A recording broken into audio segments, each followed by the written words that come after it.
Младиот царибродчанин Немања Алексов получи големата награда на меѓународниот младешки медиен фестивал Арлекин, чието 15-то издание се проведе од 30 јуни до 2 јули в киноцентара Њу Бојана Филм Студиос в Софија. Алексов получи грамота и статуетка на Арлекин за късометражниот филм Дјадо Монја, посветен на неговија прадјадо. Представил съм се с едно филмче за моя прадядо Момчило Андреевич Монја. Разказвам за неговия живот, за неговата култура, за как е той работил в библиотеката.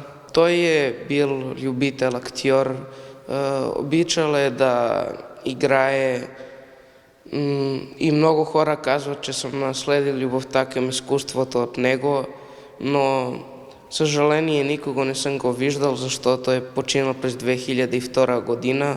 Най-много съм чувал за него от моите родители, от баби, от дядо.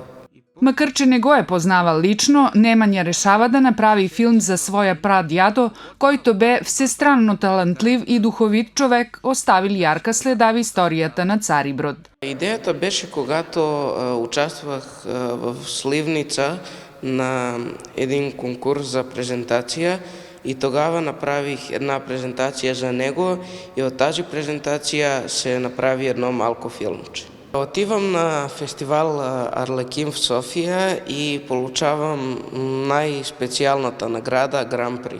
Бях много щастлив и добих подстрект още по-много да правим и да участвам на много конкурси. Филма реализира с радиотелевизија Цариброд, която ми помогна за техническата подкрепа и искам да им благодарим.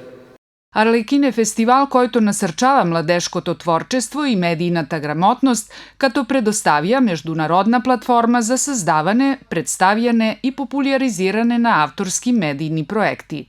През годините в фестивала се вклучват над 11.000 младежи на возраст меѓу 8 и 29 години од над 20 држави и 100 неделни училишта, кои испраштат општо околу 1800 авторски проекта.